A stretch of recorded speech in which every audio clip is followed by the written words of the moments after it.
might be surprised to hear this, but Kane was born in Spain. His father was part of the United States Air Force and was stationed in the country. While his family wasn't poor, the Big Red Machine never had a ton of money as a kid. In order to create a better life for himself, Kane thought he would pursue a career as an athlete. He tried basketball and football, and while Kane was good at both sports, he wasn't able to go pro. At the same time, Kane graduated from college with a degree in English literature.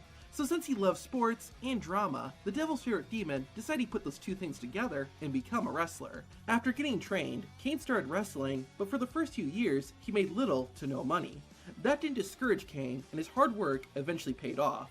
After building a name for himself, WWE offered the Big Red Machine a contract. Kane signed with the company, but he didn't become the Devil's Favorite Demon right away. In June 1995, Kane would debut as Jerry the King Lawler's private dentist, Isaac Yankem. He helped Lawler in his feud against Bret Hart, but the Isaac Yankem character never went anywhere. Less than a year after debuting, the evil dentist persona was dropped. Around this time, Kevin Nash, known as Diesel in WWE, left the company. To mock his departure, WWE had Kane impersonate Diesel. Of course, pretending to be another wrestler could only go on for so long, and the imposter Diesel character was dropped a few months after it started. In 1997, Paul Bearer wanted to reunite with The Undertaker after Bearer had betrayed him the previous year. Undertaker refused, so Bearer revealed that The Undertaker killed his own family by starting a fire in their home. However, unbeknownst to the Phenom, Undertaker's brother, Kane, had survived, although he had been physically and mentally scarred by the fire. Finally, while The Undertaker was wrestling Shawn Michaels, Kane would make his debut. The Masked Demon used Undertaker's own finisher, the Tombstone Piledriver, to attack him and cost Taker the match. For the next few weeks, Kane would go on a rampage, attacking numerous wrestlers. One of Kane's victims was Dude Love, aka Mick Foley. This awakened one of Foley's other personalities, Mankind. Mankind then challenged the Big Red Machine to a match. Kane accepted, and the two faced each other at the 1997 Survivor Series. It's a shame it had to come to this. If Kane and Mankind knew about this video's sponsor, they could have just blown off steam in Raid Shadow Legends. Raid is a free-to-play game where you build an army of champions to fight enemies and grow stronger. Use my link in the description to download Raid right now to your phone or PC. Now you may have heard about Raid before, but you may not know about the newest clan boss, Hydra. This guy has 6 heads that you can fight individually, and each head has its own unique powers. The head of Blight, for example, will create a poison cloud that not only hurts your team, but also makes it difficult to land an attack. Your best bet is to take this guy out as fast as you can, and here's a tip. The head of Blight is weak against fire. The head of Suffering is another tough opponent. Every time you attack it, the head is able to share some of the damage it takes with you. Be careful taking on this guy. You might end up destroying yourself. There's also the head of the table, and what makes him so strong is that you also have to fight off the bloodline that'll interfere during the battle. My favorite part of Raid is defeating enemies and making my champion stronger so I can defeat even more enemies. Nothing is more satisfying than destroying an entire group in a single move, or defeating a dungeon or boss that's been giving you trouble. Here's something you should know about. Between now and January 28th, Raid is giving away a super limited edition champion to every player. Who is this champion? It's esports legend and Navi superstar, Simple. He is completely free. All you have to do is log in for 7 days between now and January 28th. Don't wait though. If you miss out, you'll never be able to get this champion ever again. On top of that, Raid's got a ton of festive activities, special events, and tournaments going on during the holidays. Use my link in the description or scan the QR code and you'll get the Epic Champion Vergis, 200,000 silver, 1 energy refill, 1 XP boost, and 1 ancient shard, which will allow you to summon champions as soon as you start the game. All this treasure will be waiting for you here. Download Raid now, and I'll see you in the game. At the 1997 Survivor Series, Mankind was the first man out. Mankind was so upset that he couldn't wait and attacked Kane while the demon was still making his entrance. Kane quickly turned things around and got Mankind into the ring. In a huge flex, Kane just picked up where he left off and finished his entrance. The match then officially started, and Kane returned to beating up his opponent. Mankind eventually went on the offensive, but his attacks didn't seem to do any damage. Even launching his body into Kane didn't do anything. The Masked Demon then threw the steel steps into Mankind before returning to the ring. Mankind tried to mount a comeback, but Kane shut it down with a big boot. The Big Red Machine then backed his enemy into a corner and started choking him out. After wearing him down, Kane used what would become one of his signature moves, the Sidewalk Slam. The fight returned to the outside, where Mankind would try to fight back, which only made Kane more vicious. Finally, Mankind landed a direct hit by dropping Kane face first into the steel steps. The masked wrestlers returned to the ring, where Mankind did not let up, and he even managed to hit the pile driver. With Kane down, Mankind went after Paul Bearer, choking him out with the mandible claw. It wasn't the smartest decision, as Kane managed to knock his opponent off the ring and send him crashing through the announcer's table. Mankind had to crawl to get away, but of course, he wasn't able to get far. To Kane's surprise, Mankind still had enough strength to plant him with a DDT. Mankind added to his assault by hitting a hard elbow drop. Before he could do another move, Kane got back up and threw Mankind's body onto the floor. Mankind showed his resilience and crawled into the ring and got back on his feet. Kane rewarded Mankind's bravery by giving him a tombstone piledriver and ending the match. While this wasn't a perfect first match, it still was really great. Kane looked really strong, and Mankind didn't come out looking bad either. Not everyone is a fan of it, but I feel like the red lights helped to make Kane look even scarier. I liked how Mankind's attacks at first didn't hurt Kane, but I wish there was more of a build-up. The first move that actually seemed to do some damage was when Kane got hit by Mankind's boot. It just seemed odd that that was the first move that hurt him. I would have preferred if Mankind had to work just a bit more in order to actually start damaging Kane. Speaking of Mankind, I didn't really get why he attacked Paul Bearer. Bearer hadn't cheated or anything, so this just seemed kind of random and dumb of Mankind to take his eyes off a really strong opponent. Again, I thought this was a good match, and all the crazy moves Mankind did are what helped make it stand out. After Survivor Series, Kane would turn his focus back to The Undertaker. Kane wanted to fight him, but Taker said he wouldn't wrestle his own brother. The two ended up forming an alliance, something we would see more of as Kane's career progressed. However, Kane's friendly attitude was all a facade. At the 1998 Royal Rumble, the Big Red Machine attacked The Undertaker and cost the Dead Man a shot at the WWE Championship. That wasn't all he did, however.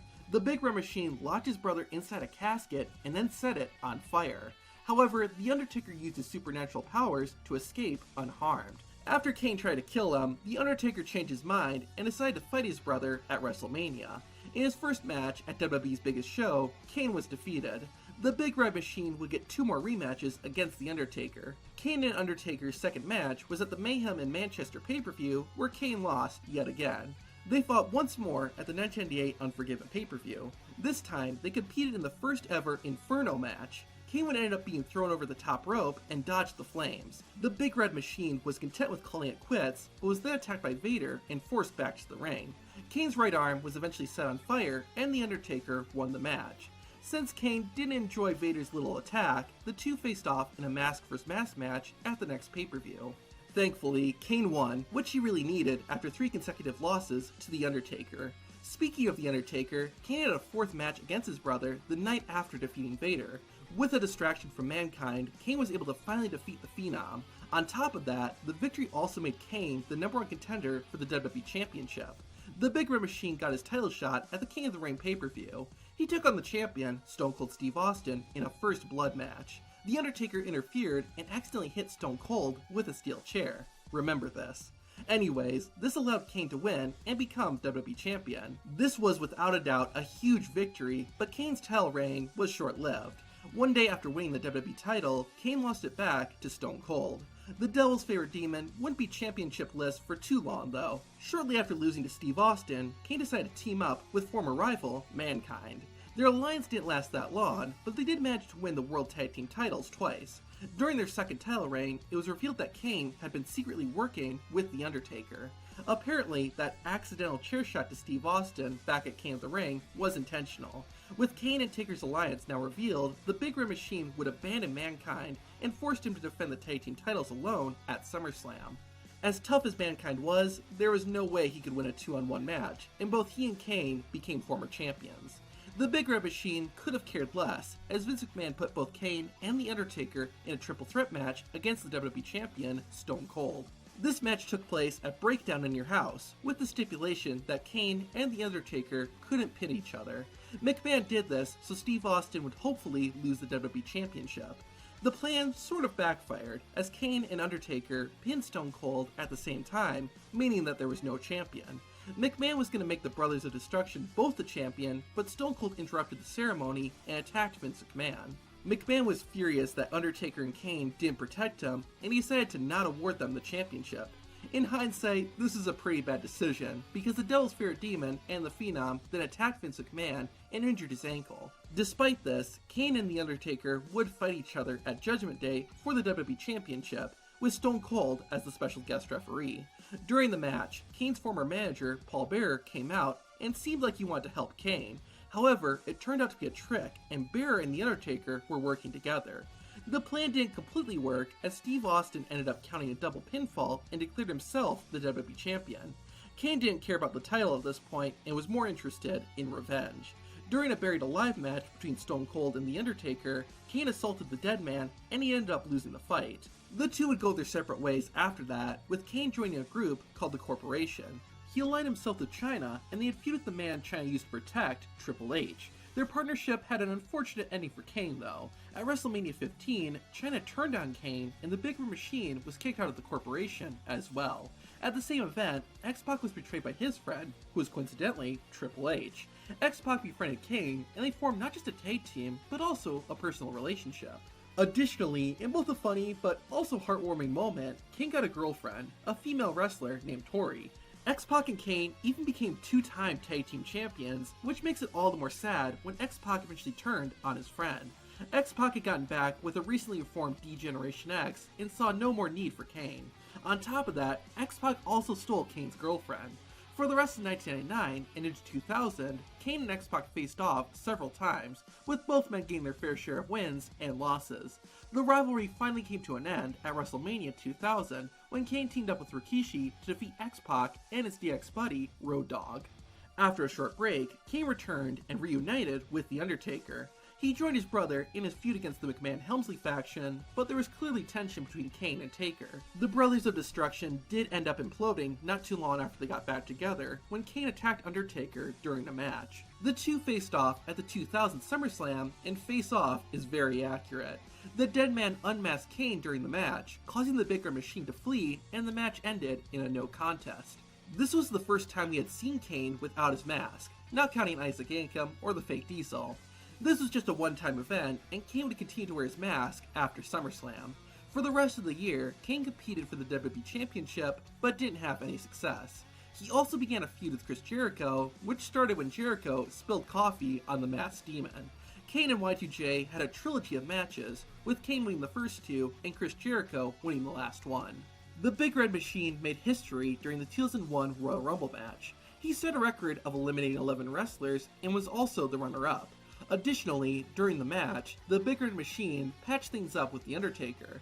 This brought back the Brothers of Destruction, and over the course of 2001, they won the WWE Tag Team titles twice, and even became the WCW Tag Team Champions during the Invasion storyline. Also, Kane would win the Hardcore Championship and the Intercontinental title, but both reigns lasted less than 40 days.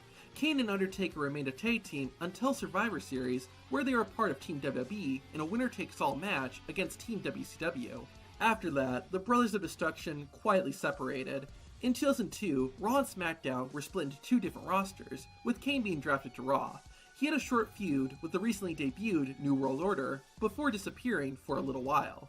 When he came back, Kane had a new look, and also got a new tag team partner, the Hurricane. The two masked wrestlers soon won the Tag Team Championship, and a week later, Kane also won the Intercontinental Championship. Kane and Hurricane lost their Tag Team Championship a few weeks after winning it, but at the same time, the Big Red Machine started feuding with the World Heavyweight Champion, Triple H. This is also where the infamous Katie Vick storyline started. To make it short, Triple H claimed that when Kane was a teenager, he had a girlfriend named Katie Vick. Katie died in a car crash, and according to the game, Kane had sex with her dead body. Thankfully, this is de-emphasized before Kane and Triple H's match. At No Mercy, both Kane's Intercontinental Championship and Triple H's World Championship were on the line. Due to Triple H and his friend Ric Flair cheating, Kane was defeated and lost the IC title. Kane got another shot at the World Heavyweight Championship in the first Elimination Chamber match at Survivor Series, but he didn't win there either. After that, Kane formed a new tag team with Rob Van Dam. They won the World Tag Team Championship in 2003 and held the belts for 76 days, Kane's longest championship reign up to that point.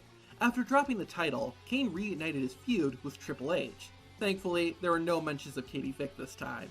It started when Triple H offered Kane a spot in his group, Evolution.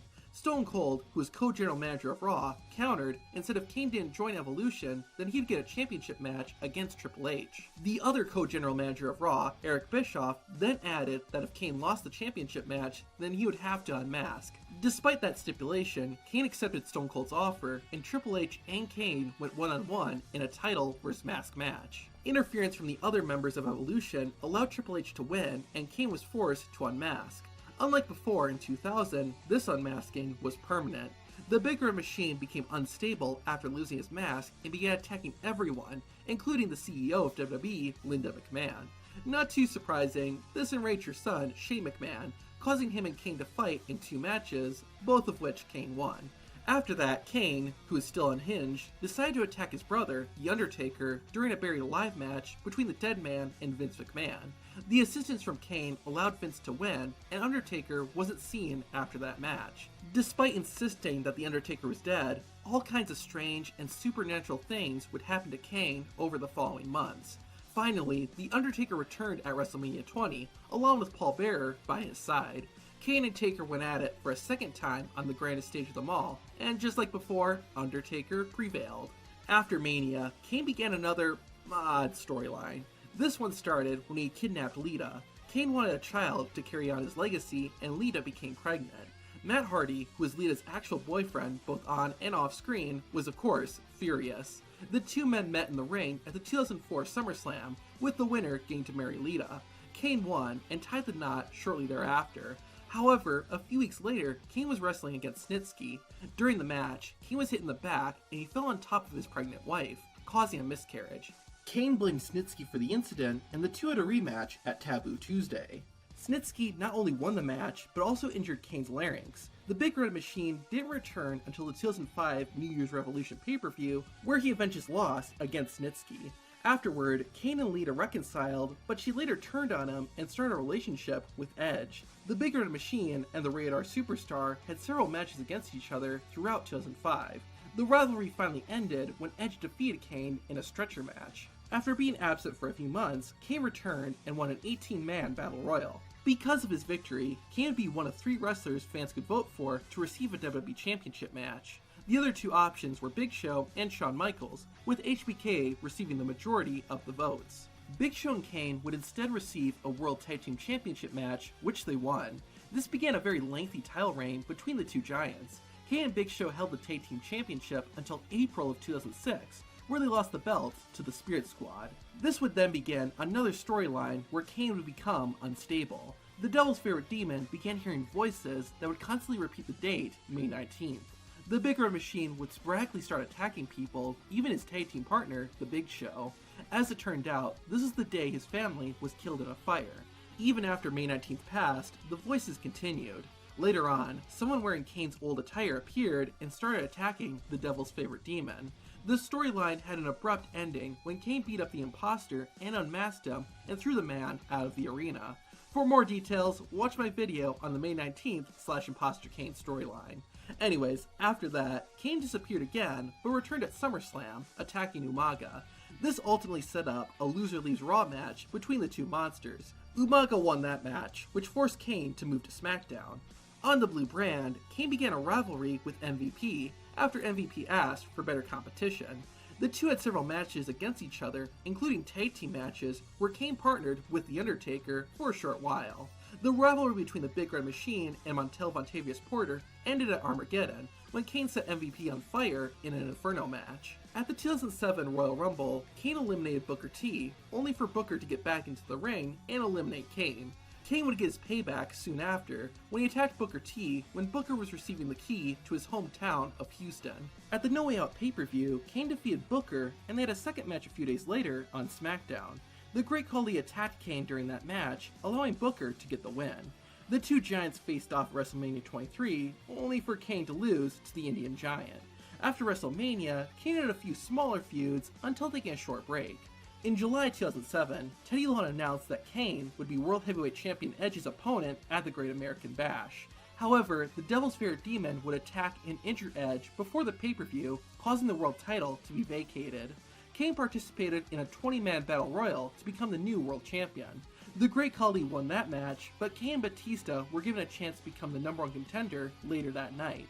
Due to Khali interfering in that match, both the Big Red Machine and the Animal got to face the Giant at the Great American Bash. Finally, at the pay-per-view, Khali managed to retain his title after pinning Kane. After a small feud with Finlay, Kane would start appearing on ECW. There, Kane started a rivalry with Big Daddy V. They battled for the rest of 2007, with the feud ending at Armageddon, where Big Daddy defeated Kane in a tag team match. While things started out rough on the Extreme brand, they got better for the Big Red Machine. Kane won a Battle Royal, earning him an ECW Championship match at WrestleMania 24. In 11 seconds, Kane defeated the champion Chavo Guerrero and won the ECW title. During his title reign, a unique moment happened when Kane was drafted to Raw. Kane kept the ECW title with him, but did eventually lose it when he lost a triple threat match at Night of Champions. For the next several months, Kane would compete for the World Heavyweight Championship, but failed to win it. He also began a rivalry with Rey Mysterio that lasted for several months. It ultimately ended at Survivor Series, where the two men were on opposite teams, with Rey's side winning. For the next few months, and into 2009, Kane did a lot of little things, like being a participant in the Money in the Bank match at WrestleMania 25, getting drafted to SmackDown, and having a short-lived feud with CM Punk. Kane then took a break, but returned at the Bash. He attacked old rival, the Great Khali, setting up a match at SummerSlam. Kane won that match, as well as a Singapore Kane match at Breaking Point. Kane ended the year with a feud with Chris Jericho that led to a Brothers of Destruction reunion when Kane and Taker fought Jericho and Big Show. Like earlier, Kane's career sort of hit a dry spell. He would still appear regularly, but wasn't used in any big storylines. Things finally picked up in June of 2010. The Undertaker was found in a vegetative state, and Kane vowed revenge. At the same time, Kane participated in and won the Money in the Bank ladder match. Kane cashed in that same night and defeated the champion, Rey Mysterio. Unfortunately, the bad times didn't end for Mysterio. Kane then accused Rey of putting The Undertaker in that vegetative state. Mysterio denied this, but nonetheless, the two faced off in a rematch at SummerSlam. Kane won once again, and was going to put Mysterio in a casket he had brought to the ring. To Kane's surprise, The Undertaker was inside. Even though he was caught off guard, Kane was still able to overpower his brother. Soon after, it was revealed that Kane was the one who had put Taker in that vegetative state. The Phenom didn't really like that, and the two squared off at Night of Champions. Unlike many of their previous encounters, Kane won this match and retained the world title. Soon after, Paul Bearer returned and was back with The Undertaker. Kane and Taker had a rematch inside Hell in a Cell, where Bearer turned on the dead man, allowing Kane to win. In their third and final encounter, the Brothers of Destruction had a Buried Alive match. With help from the Nexus, Kane was able to bury his brother, for the second time. Shortly after that, Edge had won a #1 Contenders match, making him Kane's next challenger. In the lead up to their fight, Edge kidnapped Paul Bearer. While Bearer was still being held hostage, Edge and Kane faced off at Survivor Series. Because both men pinned each other at the same time, the match was ruled a draw, and Kane retained the championship. Because Edge still had Bearer held hostage, Kane agreed to a rematch. In the lead up to their second match, Kane would accidentally knock his father off a stack of ladders, not believing that Edge had actually put Paul Bearer up there. Now totally enraged, Kane and Edge faced off one more time at TLC, in a match that also involved Rey Mysterio and Alberto Del Rio. The Rated R Superstar managed to get the victory and put an end to Kane's championship reign. In early 2011, Kane and Big Show reformed their tag team. This is to combat a common enemy, the Core. Along with Santino Marella and Kofi Kingston, Kane and Big Show defeated the four-man group at WrestleMania 27. Even better, Kane and Big Show defeated the group again a few weeks later and won the tag team championship. Unfortunately, this title reign was pretty short-lived. The two feuded with another faction, the New Nexus, and lost the belts to them about a month after winning the titles. Kane and Big Show split up after that, and the Big Red Machine was on his own again. In July 2011, Kane was attacked by Mark Henry, who was starting his Hall of Pain storyline. The world's strongest man injured the Devil's favorite demon, and Kane would be gone for most of the year. In December, Kane returned, but was now wearing a mask again. He attacked John Cena, and would continue to do so for the next few weeks. Kane wanted Cena to embrace the hate, as he put it, and would go after Cena's friend, Zack Ryder. John Cena and Kane faced off in an ambulance match in early 2012, where Cena won and ended the storyline. Kane then started a new feud when he attacked Randy Orton. The two had matches at WrestleMania and Extreme Rules, with Kane winning the first and Orton the second. After this, Kane was given a non-title match against the WWE Champion, CM Punk, during which Daniel Bryan attacked the Big Red Machine with a steel chair.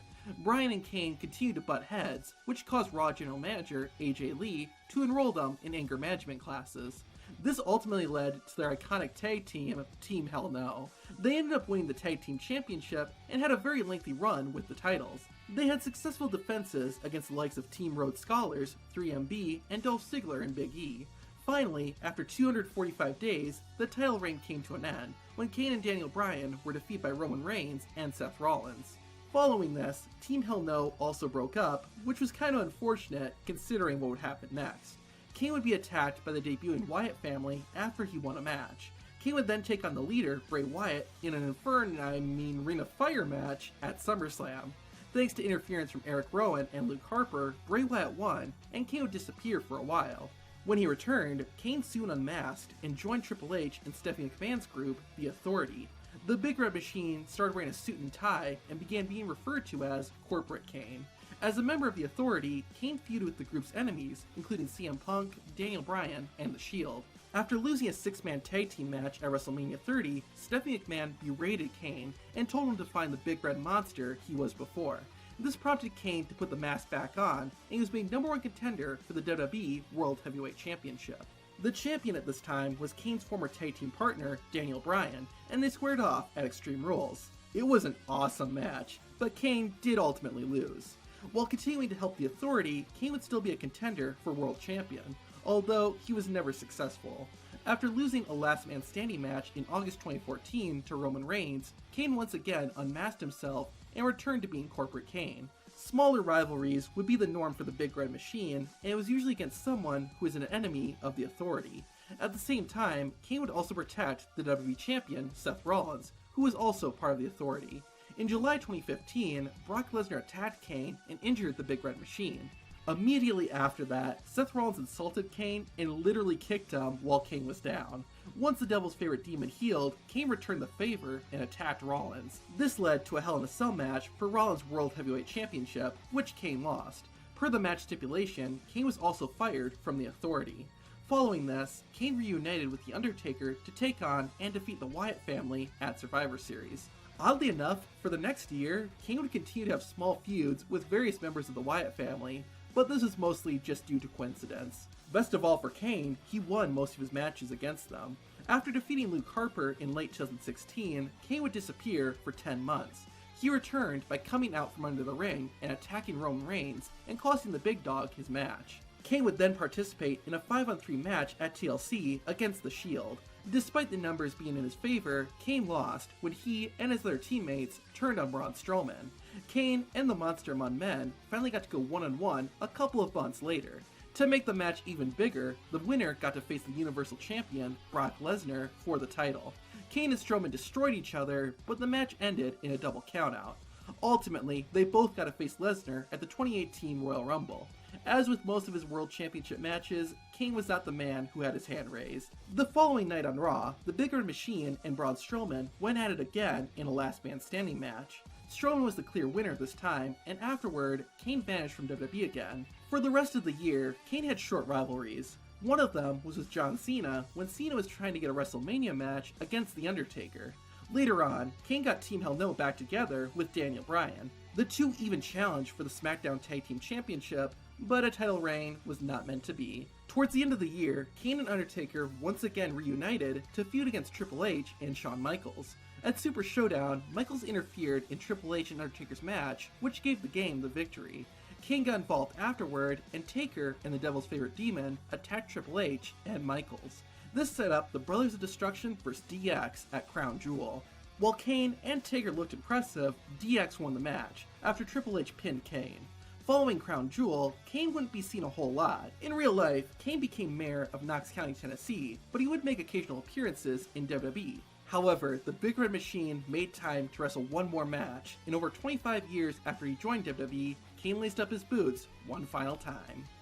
Inside the Thunderdome, 30 men entered the Royal Rumble match with the hope of winning and receiving a world title match at WrestleMania. We saw a number of familiar faces from WWE's past throughout the Rumble, and even an iconic mask. When the buzzer sounded for the 18th entrant, flames erupted, and out came the Devil's Favorite Demon. Kane's first victim was one of his old rivals, Edge.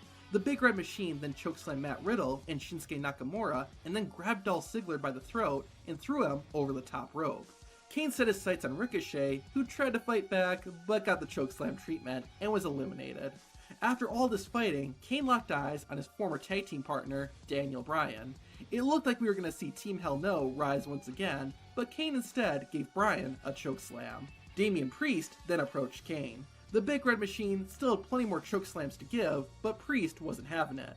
The Puerto Rican wrestler smacked Kane around until throwing him out of the ring and eliminating the Big Red Machine. Of course, the Royal Rumble isn't exactly the best match to end one's in-ring career, but for Kane, I actually think it fits well.